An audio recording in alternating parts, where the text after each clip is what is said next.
Shalom mwana wa Mungu. Ni vyema tuwe watu wa kupenda kusoma neno kila wakati ili tuweze kuepukana na utapeli ambao watumishi wengi wanauendeleza. Kwa sababu utakaposoma neno la Mungu unakuwa na ule ufahamu mkubwa, unapata ufahamu mkubwa na unapata una ufahamu wa hali ya juu. Unaona?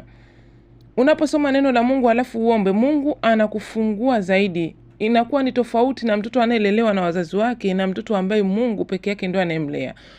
Kuna utofauti. Kwa sababu yule anayelelewa na wazazi wake anakuwa na hofu juu ya wazazi wake, lakini anayelelewa na Mungu anakuwa na hofu ya Mungu. Sasa unaposoma neno la Mungu wewe mwenyewe na kumwambia Mungu, naomba nilielewe. Nieleweshe Bwana. Na ukaliweke ndani yangu nikapate kulielewa na nitembee nalo. Nitembee katika neno lako. Hakika Mungu hata kuacha hivyo hivyo. Utakuwa na ufahamu mkubwa, ufahamu wako utapanuka zaidi. Si katika mambo ya kiroho, si katika mambo ya kimwili. Utakuwa na ufahamu mkubwa. Kwa sababu sasa hivi unakuta watumishi wengi wanasema ni watumishi wa Mungu.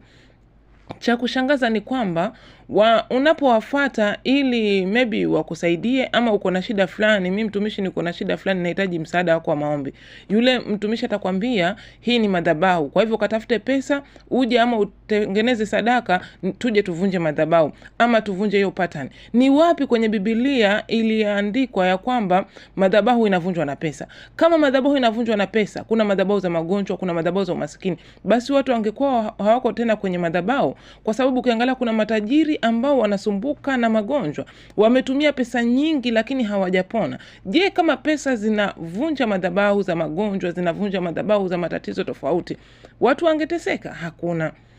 Ni kwa nini? Ni kwa sababu damu ya Yesu, damu ya mwana kondoo Yesu Kristo, neno lake linasema katika Ufunuo 12:11, nao wakamshinda kwa damu ya mwana kondoo na kwa neno lao la kutosha ushahidi. Neno la Mungu peke yake na damu ya Yesu Kristo ndiyo inaweza kukutenga wewe na madhabahu iliyokufunga. Maana Yesu pale msalabani alifanyika kuwa laana ili wewe ukawe huru. Kama Yesu alifanyika kuwa laana, wewe huwezi kuishi katika chini ya utumwa wa laana wala wa dhambi. Kwa sababu gani? Yesu alikutakasa kupitia damu yake. Kupitia jina la Yesu uko na mamlaka. Unaweza ukaharibu kitu chochote kinachoinuka kinyume na maisha yako.